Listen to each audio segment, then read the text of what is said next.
Masi sotene sila denize nake ko suje. Good day, everybody. Nice to see everybody virtually. My name is Denize Nake Ko. I'm Denisu Tlene in Decho Dene from Denin Day. And as Dene people up here, we really like the letter D. So I'm happy to be here. I'm happy to be the moderator / facilitator for this webinar, Gonèk'e, on our land. So thank you all for attending this webinar on Undripped and modern treaties. We have a stellar panel, lots of knowledge that they'll be sharing and presenting with us during this webinar. Got Matthew Mahaffey, who will present on treaty financing in Undripped. Also, Jennifer Duncan will provide an overview of her experiences on the UN Permanent Forum on Indigenous Peoples and Treaty Negotiation. Also with us, we have John B. Zoe, who will present on how Undripped can be a tool to build on Indigenous strengths. And Hayden King will speak on the importance of a monitoring mechanism for Undripped. For those that are wondering, I'm in the Hoti Tsita offices, 10th floor in Yellowknife, Northwest Territories, or sometimes in our language known as Sambake Denin Day. And I just wanted to extend a warm welcome to everybody out there. To get going, up here, we have certain protocol and how we conduct ourselves. And one of the ways we conduct ourselves in our protocol is through spiritual connections to make sure that all our connections are strong and maintained. And we're going to go to John B. Zoe for a little opening. He's going to share a spiritual connection with us. So we can go to John B. now. Good morning.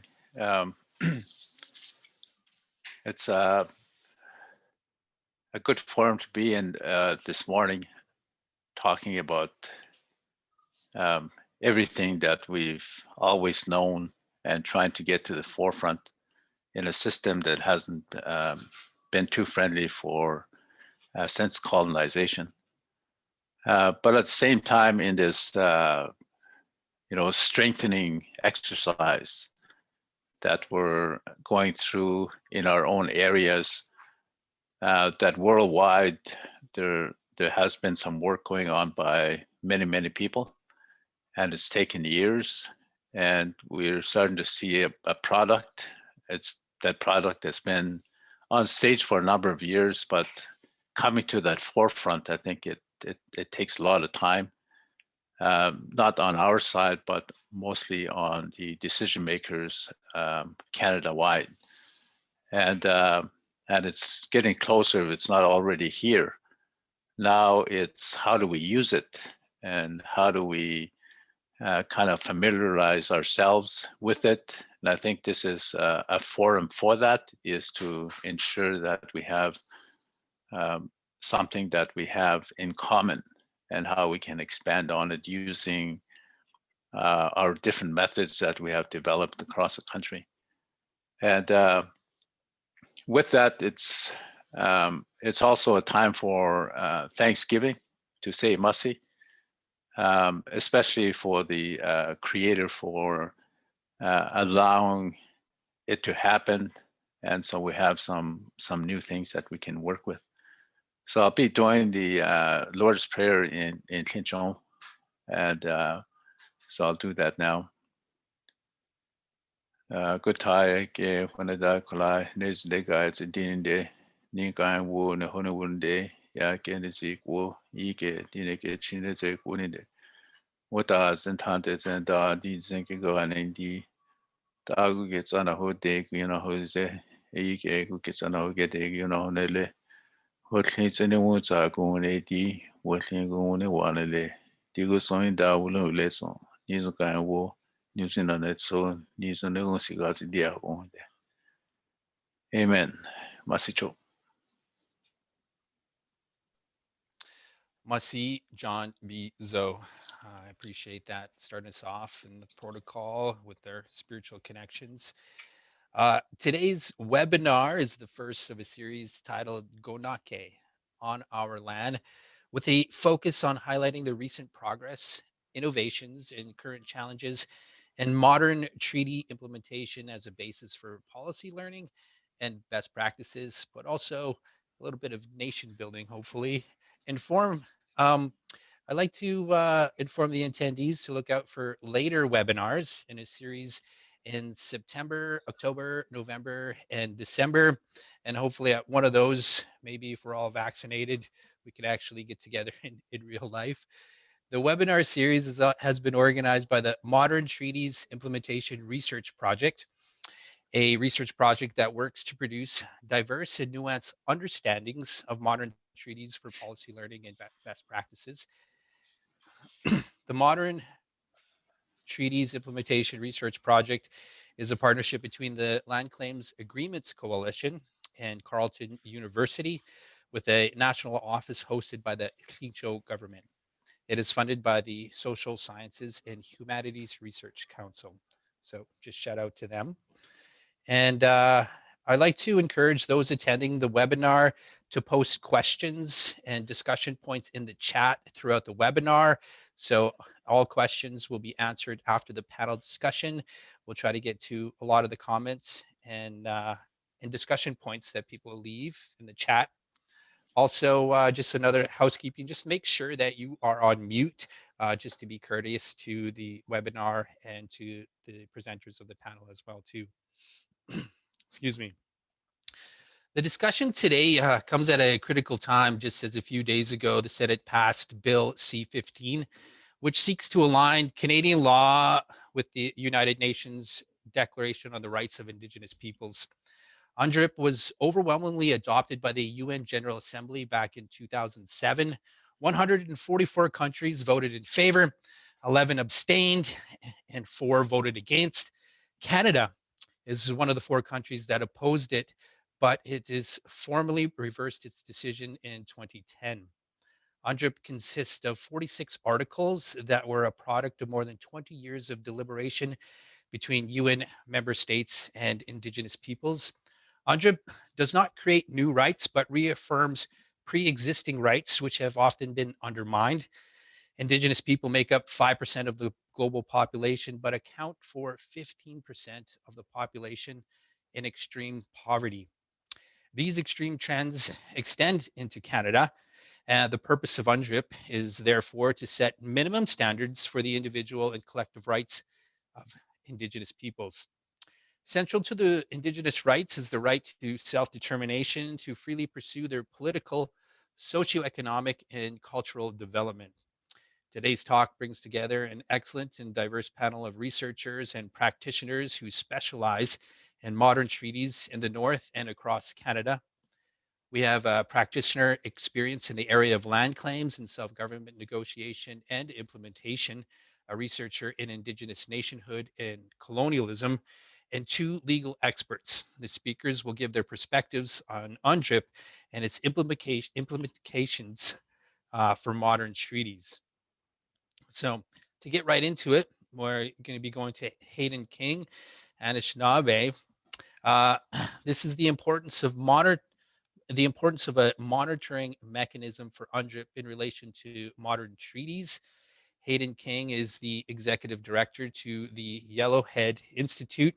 Hayden King has taught Indigenous politics and policy since 2007 and has conducted research and made publications on Indigenous policy as well as land and research management. So for our first panelist today, we'll head over to Hayden King. Hayden, the floor is virtually all yours.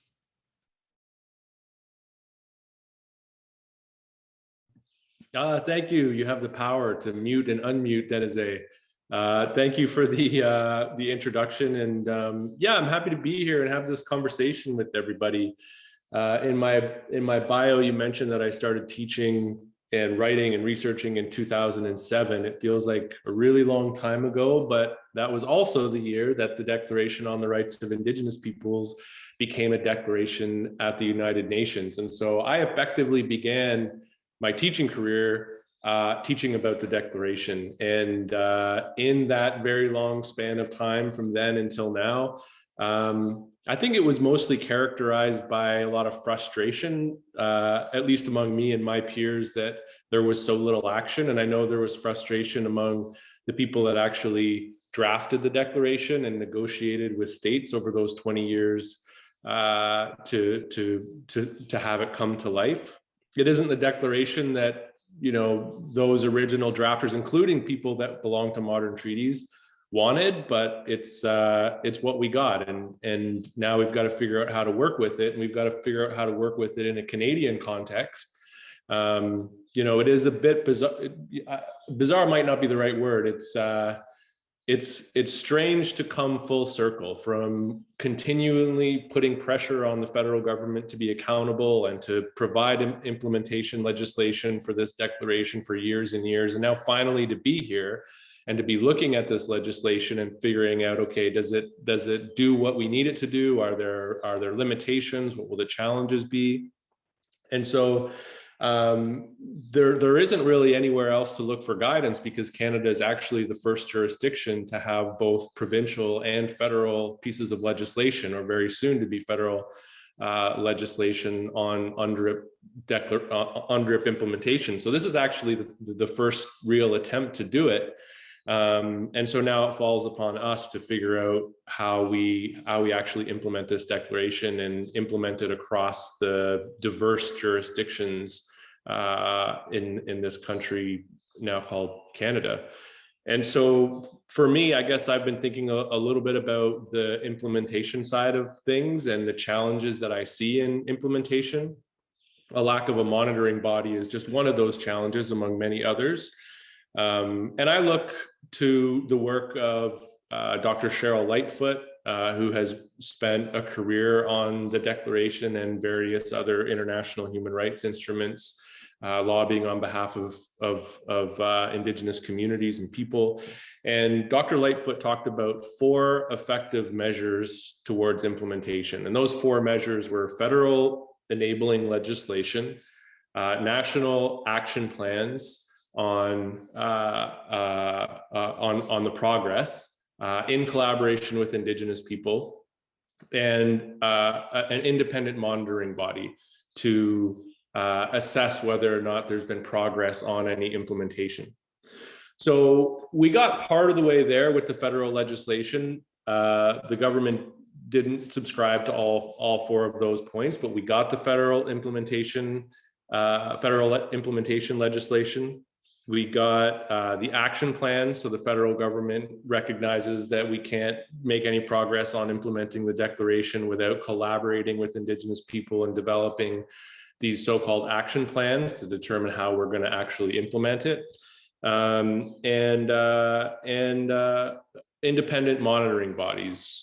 We didn't get that. Instead, what we got were a report to Parliament on the progress of implementing UNDRIP in Canada. So in that sense, the federal legislation has at least one glaring gap, but I think that there are other gaps that are worth mentioning as well. So of course, without an independent monitoring body, we can expect to see interpretation gaps on implementation. And what I mean by that is this government in particular, and the previous Liberal government, interpret progress in very specific, discrete ways that Indigenous peoples may not interpret that same progress.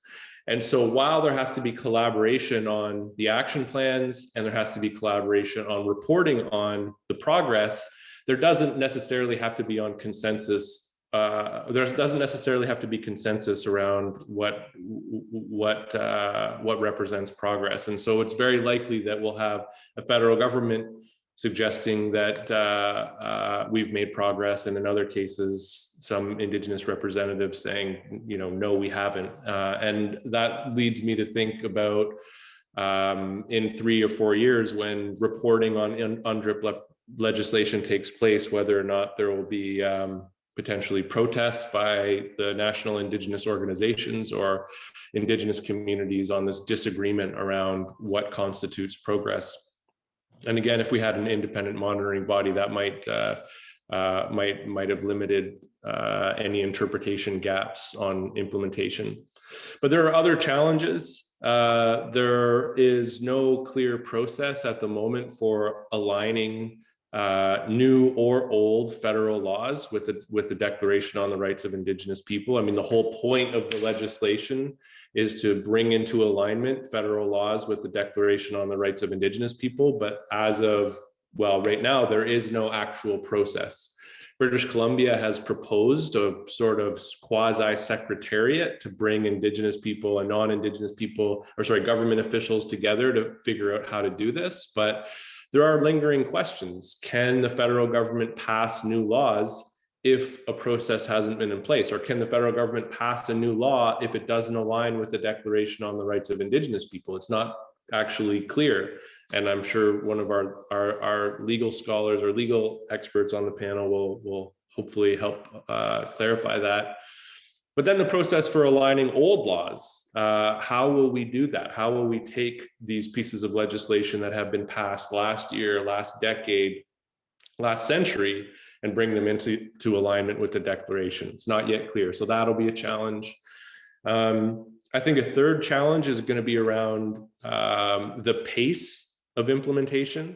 I think in British Columbia, we've seen very little progress, especially against the backdrop of, let's just use as an example, the Wet'suwet'en versus Coastal GasLink pipeline, which many people expected the provincial declaration law to mitigate that conflict. It did not. It dragged on right actually into the pandemic. And so with a 3-year window before the federal government needs to introduce its first action plan, we can expect the Declaration on the Rights of Indigenous Peoples implementation progress to be very slow. Hopefully not too slow that people sort of fill that time with apathy and neglect of the process and the legislation, but that's a very real possibility. A fourth challenge, to date, there's been a lack of community voices in the drafting of the legislation. People like me were able to speak to staff from the Attorney General's office, but there is a growing movement among community members on the ground that are saying, this is actually not, we don't want this legislation. No one talked to us. We're afraid that this is going to compromise Section 35. And those voices are there. I'm not sure if they're getting louder or not, but there's a lot of skepticism at the community level because they haven't been a part of this process. So that's yet another challenge. One that I imagine that we'll talk a little bit about today is around jurisdictional confusion. It's not clear how the federal legislation will impact Northwest Territories, Yukon, or Nunavut, where there's this mix of federal and territorial and First Nation, Inuit, Métis levels of authority. And it is unclear how the declaration will impact the regulatory regime in particular. And so that's an outstanding question. It's not necessarily a challenge if everybody can come together and understand how the declaration is going to affect all the parties in a modern treaty context, but that will be an additional one. And then finally, I think one that has been the most difficult for Canada to embrace to date is the conversation around free, prior, and informed consent. Free, prior, and informed consent appears in most forcefully in Article 32 of the Declaration on the Rights of Indigenous People, but actually in a few other areas of the Declaration. It encourages state governments to earn the consent of Indigenous peoples before any major decisions that affect them take place. Could be a piece of legislation, could be again a pipeline. Canada has steadfastly suggested that the duty to consult can effectively be a stand-in for free, prior, and informed consent. I do not believe that's the position of most Indigenous people in Canada. And so this is going to be yet another challenge, the overcoming, I guess, yet another interpretation challenge around what consent is and whether consent is consultation. And of course, the layers of consent from reserve settings to title lands to modern treaty contexts. to Crown lands. How does consent operate in each of these jurisdictions, or rather each of these land tenure systems? For me, I think that this is the most important challenge to overcome. Of course, they're all important to overcome, but consent for me really unlocks a lot of questions around self-determination and land rights, ones that Canada has been grappling with for, well, 151, 152 years.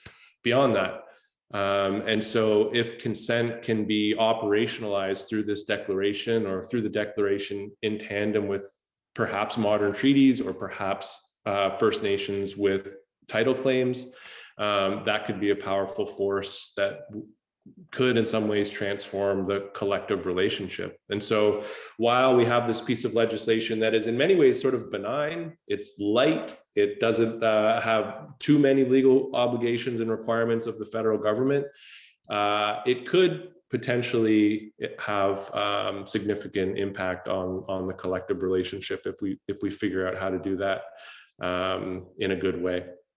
So I think that's all I'll say in my 5 or 10 minutes that I have to begin this conversation, and I'll hand things back to you, Gonèk'e, and look forward to the rest of the conversation. Hey, Masi, thank you very much there, Hayden King, for a lot of those points about the interpretation gaps and progress, not a real clear process and how to align this with new and old laws. I guess the pace of this, the top-down approach when it comes to Undripped, and I guess the local voices trying to be heard amongst all these things. Man, thanks for all those points there, Hayden. Up next, we're going to hear a presentation on Undripped as a tool to build on Indigenous strengths in treaty implementation.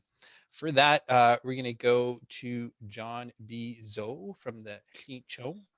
John B. Zoe was the chief land claims negotiator for the former Treaty 11 Council of the NWT from 1994 until its conclusion with the establishment of the Clicho government in 2005. John B. Zoe is a senior advisor to the Clicho government and also chair of the Hotitsira Governing Council. Before we go to John, I just wanted to welcome all the participants that are joining us. This is Gonèk'e, Our Land, a webinar series. My name is Gonèk'e. I would just encourage participants and attendees, if you have discussion points or questions, to put them into the chat as we go through. Then after the panel discussion, hopefully we'll have enough time to address some of those discussion points. Also, I just wanted to mention that today's June 28th. Yesterday, June 27th, was actually 100 years of Treaty 11 up here in the NWT. Treaty 11 was made. The first stop was Fort Providence on June 27th in 1921. And I just came back from Fort Providence on a commemoration ceremonies of 100 years of Treaty 11. So lots of different connections here, and all this stuff is on the minds of many people. With that, though, we'll go to John B. Zoe for his presentation on Undripped as a tool to build on Indigenous strengths in treaty implementation. John? Well, thank you very much. I just want to say that there's a lot of tools and developing tools, but one of the things about Undripped is that it's fairly new with no real strings attached, and what do we do with it? And the point is that, before colonization, we had everything that we needed. And after colonization, especially in the last 150 years, a lot of the stripping down has led us to where we are today in the Indian Act box. And now that we're kind of out of it, how do we strengthen ourselves, and how do we use the tools that are available to us? So I think I have a PowerPoint presentation that's supposed to go up here at this point. And so one of the things is that what do we do with the latest tool, and how do we have a discussion around it to try to make use of it? So the Okay, there she is.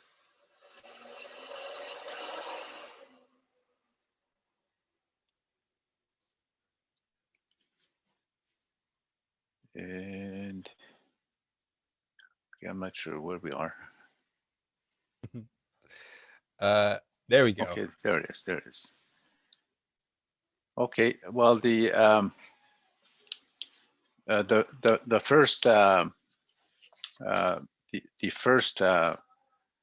PowerPoint is, yes, that's the one, is that Undripped and modern treaty implementation, fixing the holes in the net, which is, originally in the old days, it's all about resources. And one of the resources that we relied on were the early fish nets. And if they're broken, we fix it. And that's how life goes. But, the big net across Canada has been broken many, many times. And there's no real tools to fix it with, because there's a lot of restrictions and a lot of challenges from where we are today. So the one of the things is that this slide acknowledges that this webinar is part of a larger project, and the Modern Treaty Implementation Research Project is a partnership between the Land Claim Coalition and Carleton University.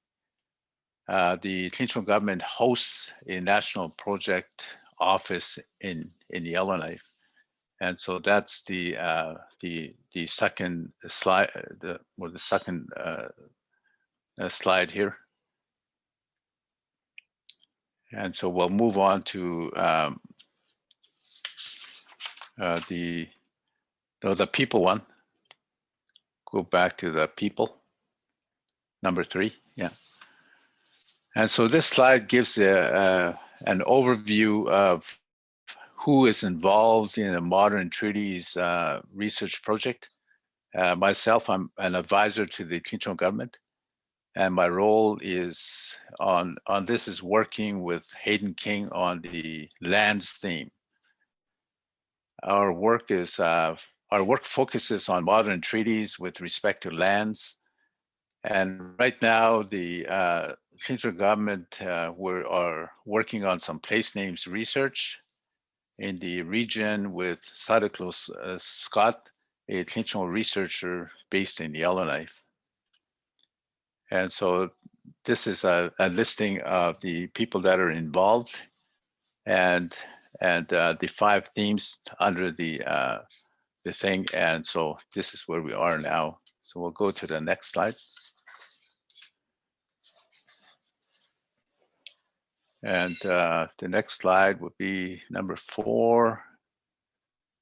I think we went a little bit too far. And so we'll go back to the slide before this. Yeah. And this is, these are some of the projects that the, Modern Treaty Implementation Research Project has produced to date. And some of them has to do with publications, and some of the things that are being done by different partners to the project. And so we'll go to the next slide.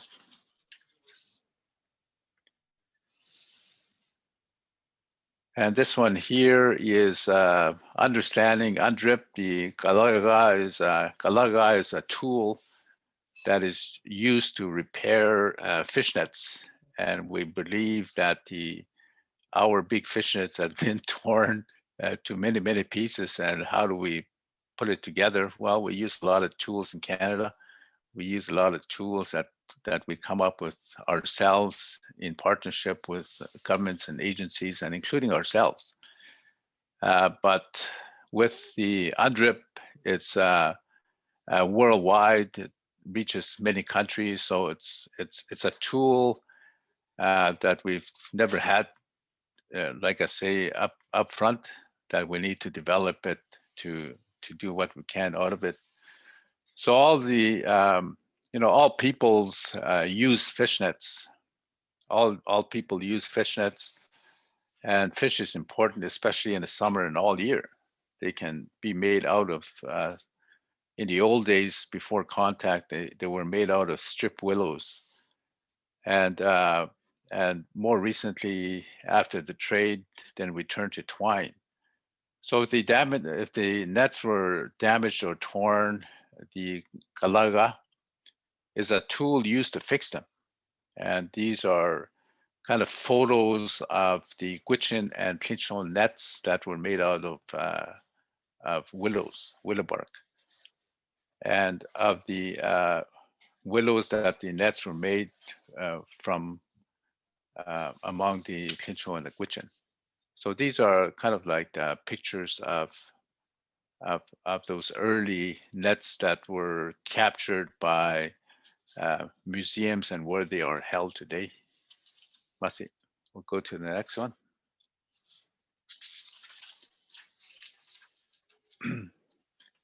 And understanding Undripped Kalaga is this is a photo of people going on the ice to set nets, and the one on the right is Kalaga.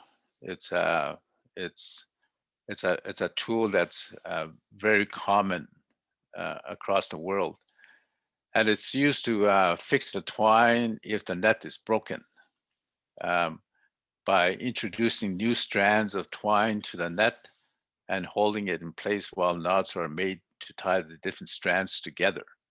And so that's the metaphor of that tool. So we'll go on to the next one. And so applying the metaphor of the kalaga to understand Undripped, that we can think of the net as all the laws, policies, our own knowledge about the land, our own laws and ways of doing things, our own governments, the way we work together in community to help one another. So there are a lot of different strands as it is. We are responsible for some to keep the strands strong. The government is responsible for other strands. Some government strands are imposed like the Indian Act. Other strands like modern treaties, we weave those in together. All of those things together creates a net that holds up our rights. So if the laws and policies are weak, if land claim agreements are not implemented or breached, these are holes in the net. And UNDRIP is a series of articles that describe our rights. So UNDRIP is like a kalaga. It can help us to fix the holes in the net. We take the UNDRIP and say, to make an agreement or implement a land claim agreement, the way we do that needs to be in a way that incorporates the relevant articles of the UNDRIP. The UNDRIP is like a kalaga, which makes sure we have a clear understanding and a framework on how the modern treaties should be implemented or how the modern treaties should be improved so that they come up to the standards described in the UNDRIP. And so we'll move on to the next slide. So why do we need a kalaga? Because the modern treaties are intended to recognize and implement Indigenous peoples' rights, but the ways that they are implemented do not always meet the standards we see in the articles of UNDRIP. As government policies and laws change, we have to continually talk to governments about where we can improve the treaties or settle disputes over areas where there are differences in understanding what the modern treaty means. So now that we know that Canada has now passed a law in the Senate on UNDRIP, It says we now have a law that will guide Canada in meeting the human rights standards in Undripped in what they do. So we know that now they now have the Undripped as their Galaga. It will probably take them a while to learn how to use it. We will have to work together to make sure it is that it is used properly, and that will take many different forms. It will take time to understand what it means for negotiating and implementing modern treaties, and working with us to strengthen what we already have. So it's really up to us to work with them to understand where the holes are in the net and how to use the Undripped to make sure that the net is strong as possible now and for our future generations. So we'll go to the next slide. And so that's it. That's Mahaffey, thank you very much on the presentation for the a short understanding of what the Undripped articles would mean to us in the implementation of what we're trying to do with the Modern Treaty Implementation Research Project. Mahaffey Cho. Hey, Mahaffey, John B. Zo, thank you for that presentation. I know I appreciate it. Sometimes you need some interpretation from all this legislation and all this other things. So it's really nice that you're able to lay it out in that way with Galaga, and to be used as a tool to fix up a lot of the holes in the net that we're trying to make use of here in this country. So much appreciation for that there, John Bizo. Thank you. All right. The next presentation we're going to get to is negotiating modern treaties. In this presentation, the presenter will also give an overview of her experiences at the UN Permanent Forum on Indigenous Peoples and Treaty Negotiations. We have Jennifer Duncan with us, de la Gonèk'e, originally from the SA2. It's really nice to be able to connect with Jennifer in this way and have this opportunity for all of us to share our expertise and our knowledge, especially when it comes to Undripped. Jennifer Duncan is First Nation. She's a lawyer who specializes in the negotiation of agreements for First Nations with industry and government. Just get to her. All right, Jennifer, welcome. And the floor is virtually all yours. Merci, Denise. Good afternoon and welcome to all the online participants, especially to the elders, including my mother, Dora Duncan, who was one of the interpreters and translators for the self-government negotiations I am involved in. And she's my #1 supporter and teacher. Welcome. To all the organizers of the event, especially Dr. Stephanie Erlbacher-Fox, Mahaffey for the invitation to participate in this important webinar. Dora Duncan Baitway, George Stewart Duncan Baitway, Margaret Coetzee Besha, Philip Coetzee Sr. is my essay. I said in Gonèk'e that my mother is Dora Duncan and my father is George Stewart Duncan. Margaret Coetzee is my grandmother and Philip Coetzee Sr. is my grandfather. I am a member of the Betsiadaw First Nation and the Gonèk'e Land Corporation. I am from the Tsoga Gotenay. Tsoga Gotenay is one of the 4 Gotenays that make up the Dela Gotine. Tsoga means white lichen people. White lichen is a food that caribou love to eat, and we are blessed with many caribou on our land. Dela Gotine means end of the earth people. I'm speaking to you all today from my traditional territory in the Arctic Northwest Territories, Canada. And it is my pleasure to be here and to share my experience as part of the negotiation team for my nation as we are negotiating with the Government of Canada and the Government of the Northwest Territories for a self-government agreement, which is also known as a modern treaty. I participate in the negotiations for all the chapters of the self-government agreement, and I am especially involved in negotiations for the Justice chapter. As Denise mentioned, I am a lawyer and so the Justice Chapter is especially relevant to me. And I have been advocating in the field of Indigenous rights for the last 16 years. A bit about the United Nations Declaration on the Rights of Indigenous People, and then I'll talk a bit about my involvement in United Nations related activities. First, as we heard from the previous speakers, UNDRIP was adopted in 2007 by the General Assembly of the United Nations. And on June 21st, 2021, Indigenous Day here in Canada and the summer solstice, Canadian legislation to advance the implementation of UNDRIP came into force and effect. It's taken 14 years since UNDRIP was adopted by the General Assembly for the Canadian state to bring into force legislation to implement UNDRIP. And during that time, Indigenous people in Canada have been working very hard to get UNDRIP to be respected by the Canadian government, and we still have a long way to go, again, as you heard from the previous speakers. My involvement in UN-related activities began a number of years ago as I recognized the importance of international law tools to make a difference domestically.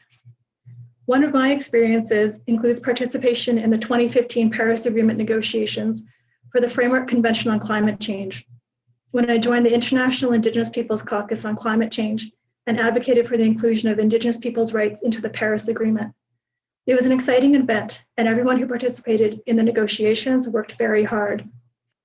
I am especially grateful to retired Dene Chief, National Chief Bill Erasmus, who stayed an extra few days at the Paris Agreement negotiations to teach me the inner workings of the United Nations, introduce me to a wide array of Indigenous advocates from across the world, and to advocate at my side. The inclusion of Indigenous peoples' language in the Paris Agreement is of special interest to me, as my Indigenous government, which represents Indigenous peoples in the Arctic, is addressing significant issues regarding traditional knowledge, the knowledge of Indigenous peoples and local knowledge systems, as well as technologies, practices, and efforts of local communities and Indigenous peoples related to addressing and responding to climate change, specifically in the context of caribou here in the Arctic in my traditional territory. Most recently, I participated as part of the Canada delegation to the 19th session of the UN Permanent Forum on Indigenous Issues. The Permanent Forum is a high-level advisory body to the Economic and Social Council of the United Nations. It is mandated to deal with Indigenous issues related to economic and social development, culture, the environment, education, health, and human rights. The theme of this year's Permanent Forum was Peace, Justice, and Strong Institutions, the role of Indigenous peoples in implementing Sustainable Development Goal 16. Sustainable Development Goal 16 on peace, justice, and strong institutions is aimed at promoting peaceful and inclusive societies for sustainable development, providing access to justice for all, and building effective, accountable, and inclusive institutions at all levels. Today, as I recall all the years of treaty negotiation and experience with UNDRIP, the message I would like to pass along is that the ability to rely on the declaration in our negotiations has been tremendously empowering. Indigenous peoples' right to self-determination is firmly entrenched throughout UNDRIP, and especially in Articles 3 and 4. And I'm going to read those articles out because it's really important. I know we're all very busy and a lot of us don't have time to read the articles, so I'm just going to read it out here. Article 3 states, Indigenous peoples have the right to self-determination. By virtue of that right, they freely determine their political status and freely pursue their economic, social, and cultural development. Article 4 states, Indigenous peoples, in exercising their right to self-determination, have the right to autonomy or self-government and matters relating to their internal and local affairs, as well as ways and means for financing their autonomous functions.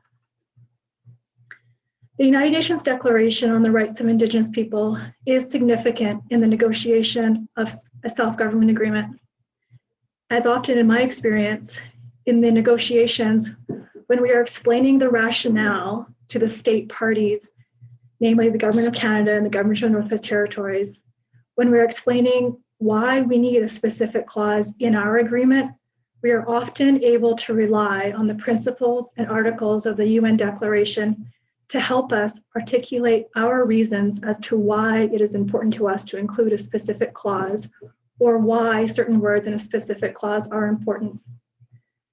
The Declaration has often given me strength and clarity to know that the words that we are negotiating hard for to be drafted into the self-government agreement, the words that I innately and inherently feel to be just, those words are just and powerful, and they are important to be included in a modern treaty. Words matter, both in oral and written form, and that is the reminder and empowerment that the Declaration provides. It has felt good to know that we are not alone in our negotiations, that many, many Indigenous people in Canada and from around the world have fought for and are still fighting for Indigenous rights. The strength of UNDRIP can be written directly into self-government agreements, and that is what I encourage negotiating parties to a modern treaty to achieve. At the negotiation table I'm at, I'm happy to say that the parties, we have been able to include language and references to the United Nations Declaration on the Rights of Indigenous Peoples directly into our self-government agreement. So it is possible. In conclusion, as I wrap up my time to speak, I want to encourage you all to utilize UNDRIP in the work that you carry out, especially in the area of modern treaty negotiations. And I hope that you, as well, as you work with the Declaration, will feel empowered by the strength of the preamble and the 46 articles of the Declaration, which help us to keep Indigenous knowledge and Indigenous laws alive. Must see for your time, and if you have any questions or would like to discuss further, I'm happy to do so and to answer any questions. Must see. Masi Cho there, Jennifer. Thank you for sharing with us all that information and your experience when working with Undrip. Also, shout out to Dora. I just want to say hi, Dora. Up next, we have our next presentation on the relationship between treaty financing and Undripped, as Jennifer spoke, and in the preamble before, there's 46 articles, lots going on. And some of the most important stuff really has to come with the samba, the money. So for that, we're going to be going to Matthew Mahaffey. Matthew is a legal expert and consultant working with Westaway Law Group. He spent more than a decade representing Indigenous governments in negotiations related to modern treaties and self-government across Northern and Western Canada. Matthew specializes in fiscal negotiations, including financial transfer agreements, taxation and resource sharing agreements, and funding for programs and services. So with that, we'll just go to Matthew here. And Matthew, welcome to the webinar. I'm looking forward to your presentation. The floor is virtually all yours. Thank you. Good afternoon. If you see me collapse, it's because I had to turn the fan off so that you could actually hear me, and it's about 40 degrees in my apartment in Vancouver this afternoon. So I'll try my best to survive. I grew up in Mayo in the Yukon, which labels itself the hottest and coldest place in the Yukon, but it did not prepare me for this level of heat. So I'll do my best. So as you mentioned just now, you know, fiscal arrangements are the fuel that makes treaty implementation go. Implementing a comprehensive land claim agreement takes money, and it is often the last thing that gets dealt with in negotiations, but it is also often the first thing that starts to impede or compromise the implementation of treaties. And despite over 40 years of modern treaty making in Canada, there's still not a comprehensive approach to funding modern treaty parties in a way that recognizes the needs of the Indigenous party to a treaty, and in a way that acknowledges their role as governments and in governing their lands and their resources. And this is a significant challenge and has been a significant challenge for a long, long time. You can go back to the battles that the Grand Council of the Cree had that led to years of litigation and ultimately to some settlements with the government of Canada. The litigation that the Nunavut had with the government of Canada that resulted in an out-of-court settlement, to the work that many of the comprehensive claim groups with self-government agreements have had to do, including going to dispute resolution with respect to fiscal matters, and lengthy delays in renewing funding agreements. In some cases, funding agreements taking as long to renegotiate a funding arrangement as it took as the term of the agreement was intended. So, spending 5 years attempting to renew a 5-year agreement. And this has been highly problematic for all of the modern treaty nations across the country.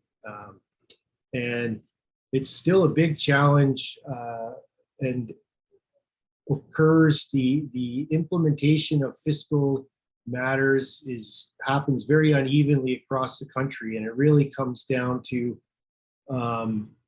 there's kind of 3 different ways in which Canada views modern treaties and the funding of modern treaties. There's the treaty nations that have self-government provisions, and those self-government provisions usually include some explicit language around a fiscal relationship and some definition around what that fiscal relationship would look like. And then there are some of the older agreements like the Grand Council of the Cree that have some specific funding obligations. And then there are many of the nations who are on this call from the Northwest Territories will know that the treaties like the Sahtu and the Inuvialuit and the Gwich'in agreements say very little to nothing about funding. And as a result, those nations are treated very differently from any others in Canada. And there has been, it's not all doom and gloom. There has been some progress made. But most of the time, funding for Indigenous governments, even in a comprehensive claim world, is very ad hoc and still linked back to Indian band programs and status Indian funding, or funding for predecessor Inuit organizations. And even now, as the government rolls out its distinctions-based funding, and it's just the way it is developing programs, it's doing it without a view to the modern treaty world. And so, particularly on the First Nation side, I know it's been reported from some of the Inuit partners in the land claim world that they're not excluded at the same level on the distinctions-based funding, but on the First Nation side of the modern treaty world, even the new approaches in how Canada is rolling out funding are inadvertently, I think, but still often excluding modern treaty partners, and excluding them in the sense that they fail to recognize them as governments. And I think one of the things, one of the tools, talking, if you think back to some of what John was saying and what Jennifer was talking about, one of the tools that can potentially be used, the declaration doesn't say a lot about funding or a lot about fiscal relations. But the key, it does contain 2 articles that specifically address the fiscal side of things. The first one, of course, is Article 4, and I think that's where it provides a tool to, as John laid out, to potentially close one of the holes in the net, and that is that as part of exercising the self-determination, it needs to include ways and means for financing their autonomous functions. Now, the problem is determining and sorting out with Canada and with the provinces and territories, to the extent that they have a role to play, what that means, and what that framework is going to look like. And that's been the missing piece in the modern treaty world for a long time. Is there's very little shape to that fiscal framework, even when there's explicit provisions. And that has led to some of the conflict and some of the delays in the process. The problem is that Canada's approach to addressing that has not been to better define or better develop an intergovernmental relationship on the fiscal side, where Indigenous governments have appropriate access to government resourcing. It's been to define the relationship along the lines of a program and transfer framework, which then links back to programs and services designed by other governments, and usually then also defined by limitations such as your location on reserve or former reserve land, or whether you're a status Indian or a Métis or Inuit, and those sorts of things, and which is not consistent with the concept of being able to define your own citizenship, and not consistent with a nation's ability to actually implement jurisdiction and design its own, how it is going to provide its services to its citizens. And that's really what has to change. And hopefully, the recognition that there needs to be better ways and means to do that will be recognized by the government of Canada. We're not seeing that yet, even though the government has worked for several years to develop legislation. Their policies and their mandates have not changed. And this is where I think I couldn't agree more with what Hayden was talking about earlier, about needing to have an evaluation framework. Because really, we have, on the fiscal side of things, all the tools that are necessary to have a proper fiscal relationship exist today. But we don't have it.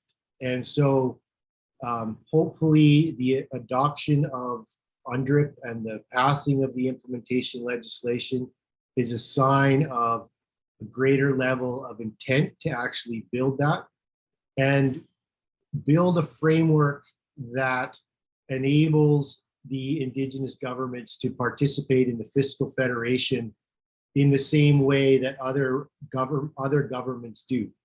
It can't continue to be a relationship where it's an offloading and a devolution of programs and services, offset by the expectation that an Indigenous government will engage in at-risk participation in the market economy to try to subsidize that. And that's, the declaration talks a lot about participation in the economy. And it's true that we need far greater Indigenous participation in the broader economy.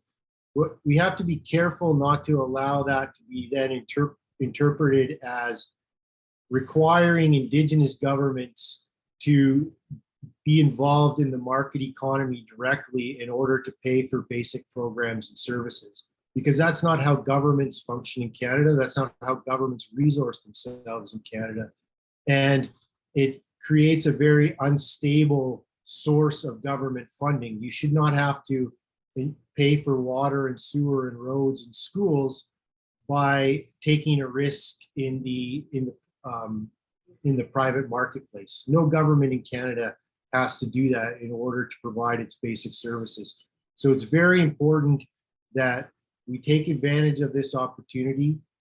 We use the provisions that are there. They complement what already exists in many existing treaties to reshape how Indigenous governments participate in the fiscal structure and change it from one of transfers and program subsidies to one that's more based on a sharing of the government wealth that's generated from the lands of Indigenous people across the country in an appropriate way that ensures they have the stable financial base to not only address the need to provide services on an ongoing basis, but to mitigate the impacts that colonial policies have had on Indigenous communities and rebuild those and close those the gaps, for lack of a better term. I know it's not a popular term, but to change the outcomes that have resulted from these policies in the past. So I'll just leave it there, and thank you very much. All right, there. Thank you, Matthew, for your presentation, especially when it comes to finances. I know John Bizot mentioned it a lot in his presentation about all these holes in this net that we're trying to make use of. I think it's pretty clear to define some of those holes from a lot of these presentations here. So thank you, Matthew. Thank you, Jennifer, John, and Hayden. We have a panel of expertise and knowledge holders in many different areas, but especially when it comes to the United Nations Declarations on the Rights of Indigenous Peoples. This is the time where we're going to go to the rest of the webinar. We've been asking people to post their discussion points, their comments in the chat section. If you can do that, that'd be much appreciated. We have a couple of questions, one about overheating. Are you guys overheating yet? But also from Doug Matthews, he has a commentary I'd like to share. So thank you, Doug, for sharing this. It says that while the federal government may have legislation in place or planned that can help MT holders with implementation and modern treaty holders with implementation, the constant turnover of federal staff charged with implementation makes progress difficult. How are we to ensure that the how do we ensure implementation in that system? So obviously we have federal elections, and sometimes we don't know if it's liberals or conservatives seem to be going back and forth.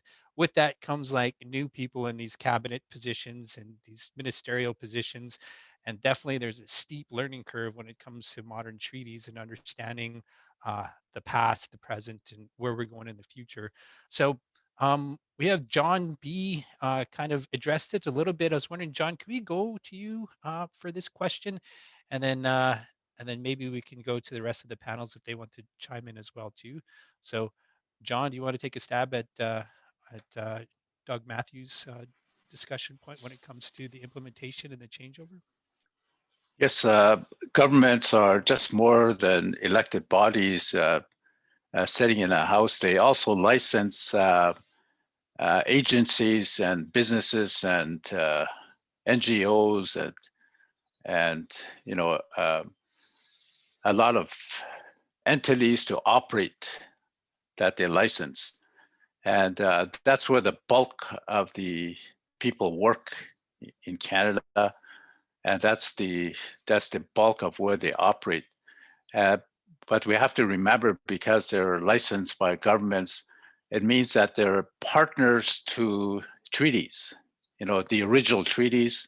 And so the implementation in those areas, beyond just recognition of governments, it's the local individuals who are partners to the treaties they also have to get a good understanding so that, you know, if there's capacity building or they're doing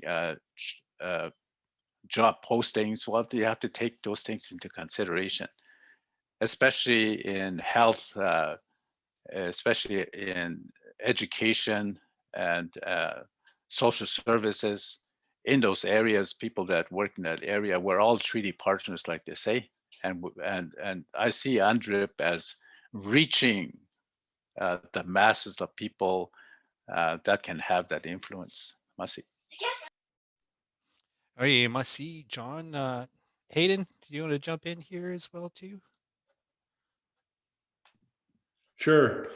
Yeah, I think it's just important to remember that the legislation, the federal legislation, doesn't bring UNDRIP into Canada overnight, right? The legislation is about bringing Canadian laws into alignment with the Declaration on the Rights of Indigenous People. So in a modern treaty context, to develop those action plans for what that looks like, there's going to have to be some lobbying of federal officials. It's not really going to happen at the level of the bureaucracy.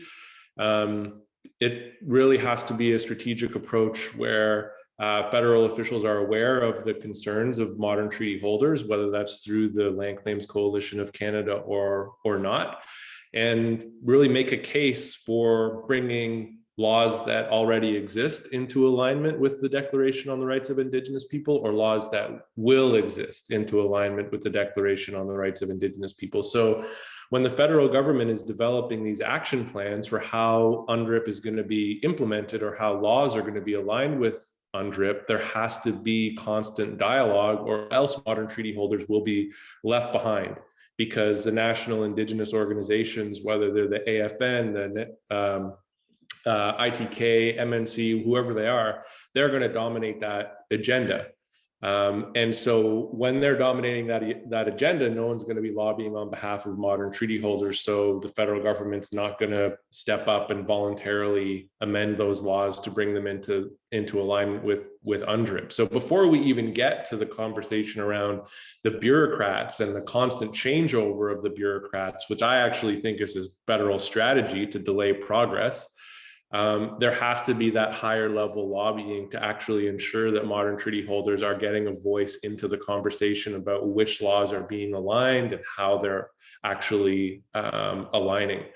And then structurally, the federal government has a committee system for high level discussion and debate on these issues. And in the British Columbia legislation, there's actually a proposal to bring in Indigenous representatives to sit on those committees. So again, having modern treaty representation on those committees that are reviewing federal laws to see whether they align or not align would be an effective strategy, I think, to help with the implementation side of thing. And then, of course, down the road, we have to worry about this question of federal bureaucrats recognizing that these laws have changed and implementing that, because we know that that's not always the case in a modern treaty context. You have constitutionalized documents that are sometimes ignored, and it will take a lot of work to change that in this case too. Excellent. Thanks for that, Hayden and John B. Also, thanks to Doug for that question. Well, I'm going to get to one concerning negotiating fiscal agreements for Matt from Dr. Stephanie Orbacher-Fox. But before that, maybe we can go to Jennifer for this next question from Grace Martin. In the chat, Grace mentioned that Jennifer spoke to the importance of UNDRIP in the negotiating phase of modern treaties and self-government agreements. Because UNDRIP provides words, something written to stand on, and a sense of unity with Indigenous peoples around the world. How can implementing UNDRIP help address challenges in implementing agreements that have already been negotiated? Jennifer, would you feel comfortable being first to address this comment or this question? Sure, yeah, that's a good question. So for agreements that are already negotiated, we have to keep in mind that this is now federal legislation. So depending on where the agreement, self-government agreement, modern treaty is the federal government does have a certain level of responsibility now with this legislation to ensure that it's going to align with the existing treaties. As we're hearing from Dr. Hayden King, there's going to be a lot of work to be done still in the implementation of this federal legislation. And then, of course, this is only federal legislation. So if there are whatever provincial or territorial parties are also signatories to that modern treaty or self-government agreement, then an analysis will have to take place as well. If it's in like BC, we know they have their legislation in place to implement provincially the United Nations Declaration on the Rights of Indigenous Peoples, but they're the first territorial or provincial jurisdiction to have that legislation in place.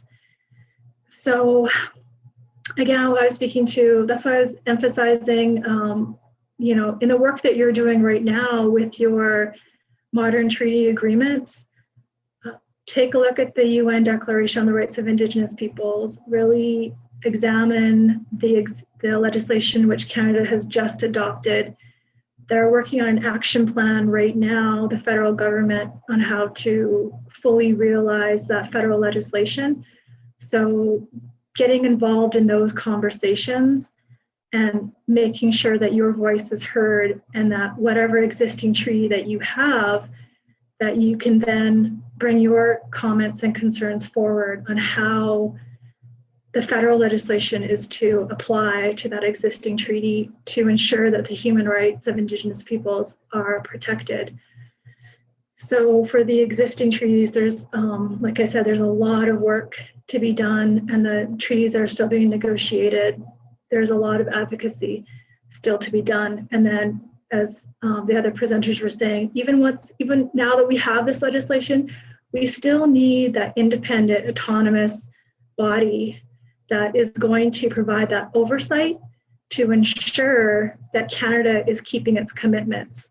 So everyone from the bureaucrats to the politicians need to have that monitoring and that oversight to ensure that they are following the commitments that they have made. So it's been a long fight. It's going to continue. It's going to be every day. And we're counting on all of the Indigenous people and all of our allies to stay with us and to stay strong. So I hope that answers the question. And if any of the other panelists want to add on, I'm happy to hear their voice as well.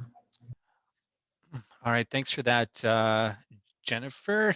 And yeah, anybody else from the panel would like to jump in? Maybe you could just put your finger up there. Is that all right, Matthew?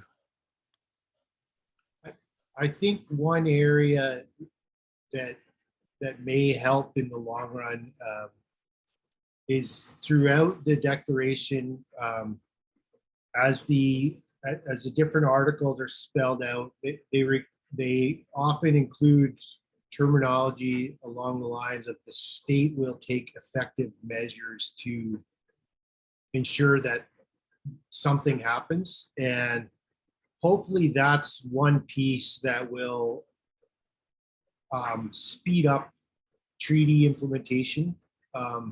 Because ironically, in most treaties, even there's nothing real explicit that says that the treaty will be implemented. So it provides a whole bunch of, and that's always been one of the barriers, not to go back to funding, but on the funding side, if the position has often been, and actually the official policy of the Government of Canada is still today on treaty implementation funding, if the treaty doesn't say the Gwich'in shall do A, B, and C, then there's no funding. Even if the treaty says the Government of Canada shall do A, B, and C with the Gwich'in, there's no funding for the Gwich'in to do their part of it. And UNDRIP seems to be heading in a little bit of a different direction with those, you know, and obviously it's subject to some interpretation, but the fact that it does commit the states to taking measures to actually ensure that these rights and the different articles are implemented should in the long run help move treaty implementation forward into a more proactive and less reactive stance from the government. All right, Hayden. Yeah, just a brief comment. I mean, I think that, and I don't want to be the bearer of bad news again, but this is federal legislation, and we don't want a situation once again where just like treaties, where treaty holders have to go to the provinces and territories and say, let's implement this thing, and they refuse, whether it's through obfuscation or delay or outright rejection, and then you got to sue the federal government to actually get implementation of the modern treaty. I could see the same thing happening with the Undripped legislation. I could see the territories, Nunavut, whatever, saying, well, this Undripped legislation is federal, it's not territorial. Even though, as Gonèk'e has just commented on TRC call to action, federal and provincial government shall implement Undripped. Right now, that's not the obligation. It's exclusively federal. So I could imagine a scenario where treaty holders are saying to the federal government, look, you have this legislation. It could be helpful for our modern treaty, but the territory or the province is refusing to actually implement it. What do we do now? And then the federal government might just be throw up their hands and say, well, they have to pass their own piece of legislation. So a lot of the conversation might actually, be not relevant to the conversation of modern treaties, because it's exclusively federal legislation, and the modern treaty context, a lot of that relationship is with territories. Thanks for that there, Hayden, Matthew, and Jennifer. And also thanks to Grace for that question on the chat. We have about less than 15 minutes. So I'm going to try to get to a couple more questions. We have one on resource development, but Dale Turner just had a nice little comment concerning Indigenous languages. So we're dealing with a lot of different knowledge systems here and different degrees of rights, Aboriginal rights, inherent rights. And then, within the Canadian colonial legal system, we got sui generis when it comes to explaining Aboriginal rights. But in these knowledge systems, maybe we can go to John B. for this. What role do Indigenous languages play in empowering Indigenous rights in the common law and then contemporary Indigenous politics? John, can we go to you for that? I guess for the first one, with the agreements are between the parties, meaning that the nation, Canada, and the provinces or Northwest Territories. That a lot of the implementation is to maintain that relationship.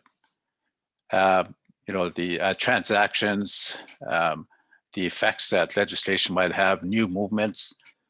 But what about the relationship to the land, to the language, to the culture, to the way of life?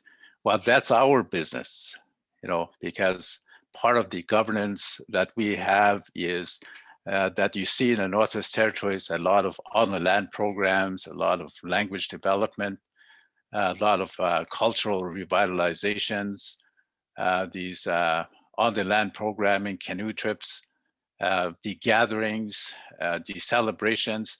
Those are Indigenous strengthening exercises, that the more we exercise what we do among ourselves, that the onus is on our Indigenous governments to finance and do things to strengthen those kind of things, because it's through that strengthening exercise that we empower our young people to go forth and learn everything, not only about themselves, but the relationship that their ancestors have developed that were never implemented. So so that the words that we hear across Canada, like in the north in our area, we say strong like two people, that our young people should be strengthened into the two world values, so that they can feed off both and work in a system of developing and enhancing that understanding when it's working in the both worlds. Mahaffey. Hey, Mussy, for that. Jennifer or Hayden or Matthew, do you guys want to jump? Jennifer, did you want to jump in here? Yeah, John, I think that was an excellent answer for sure. Yeah, languages, Indigenous languages are so important when we're negotiating our agreements. And that's why I gave the shout out to my mom at the beginning as well, because she's the interpreter and translator on our self-government agreement. And the Declaration on the Rights of Indigenous Peoples really speaks to the importance of our Indigenous languages when we're building our strong institutions. And I do workshops quite regularly with the language experts here in the community as we are changing a lot of the English, interpreting the English words into Gonèk'e. And I'm frequently just amazed and inspired by the work of the language speakers here, and how much their understanding and the Indigenous language really informs our own governance systems, Indigenous governance systems. And so I would just continue to encourage everyone working with UNDRIP and in modern treaty implementation to really ensure that as many words as possible and terms can be translated from English into your Indigenous language, because really that's contributes to, again, the strength of that self-government agreement and the revitalization and continued existence of Indigenous peoples. So, Mussy. Excellent. Thanks for that there, Jen, and thanks for that, John. I'm just going to go to one more question because of time. This is coming from David Wright. Says, thanks for all the excellent session. Question for everyone regarding free and prior informed consent is included in UNDRIP. What examples do you see of clear consistency and inconsistencies between the declaration and specific treaty provisions like co-management regimes, expropriation divisions, explicitly consultation and consent provisions? So I guess the question about free and prior and informed consent, Hayden, do you want to jump on this?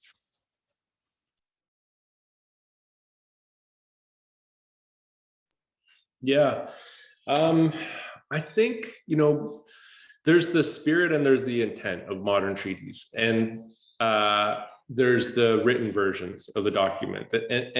And modern treaties, even though they can be very long and complex, full of legal language, they can be interpreted in different ways. And so a good example of that is the regulatory regime. A good example of that is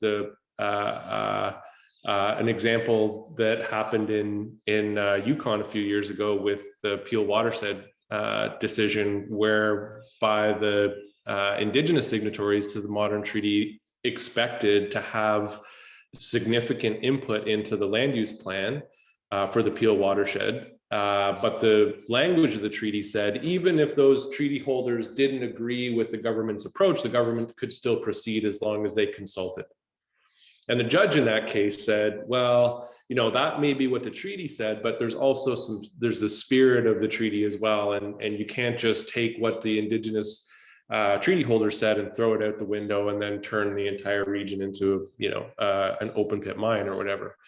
And so that was consent that was forced, right? Indigenous people had to go to the court to force their understanding of what consent meant in the treaty. And in each of the northern jurisdictions, we've seen this happen. In Nunavut, Northwest Territories, and Yukon, there have had to be court cases to force a certain interpretation of modern treaties because they don't explicitly say that the communities have free, prior, and informed consent. Instead, they use the language of consultation. So there is actually an inconsistency in the language in the actual treaties and the language in the Declaration on the Rights of Indigenous People when it comes to consent. So through some sort of process that ideally would be led by modern treaty holders, both sort of discursively, but also maybe legally, there could be an agreement around sort of operationalizing consent in a way that meant that First Nations and Inuit didn't have to go to court to have their interpretation of the modern treaty upheld. So I think that what the federal law could do is fill some gaps that exist in the modern treaty. Excellent. Thanks for that, Hayden. Time right now, we got like 2:26 on the clock, Mountain Standard Time. Like 4 more minutes left. So I'm going to, as the moderator, come to a close for this webinar. Just wanted to thank everybody that joined this webinar out there. Also to all the speakers or panelists. We got Hayden Kang, Matthew, John Bizot, Jennifer Duncan. Thanks for sharing all your expertise and your perspective on this. I know I learned a lot. Hopefully people in the webinar learned a lot as well too. This session has been recorded and will be stored on the moderntreaties.clincho.ca website. Maybe we could throw the link up there with Jessica. So it's recorded, will be on there as a resource. And this is not the only time we'll be having the opportunity to do something like this. There will be a continuation of this series in September, October, November, and December. So I just want to thank everybody for coming to this webinar, Gonèk'e on Our Land, Undripped, and Modern Treaties. Shout out to the Land Claim Agreements Coalition and Carleton University for hosting this, and the national office, which is also hosted by the Cliccho government. It's good to see all these organizations coming together to create opportunities of learning like this as well too. Like Jennifer said earlier, you are not alone when you're negotiating and implementing your modern treaty processes. It's important to reach out and learn as much as we can. And from my perspective, sitting here, I think this is a pretty exciting time.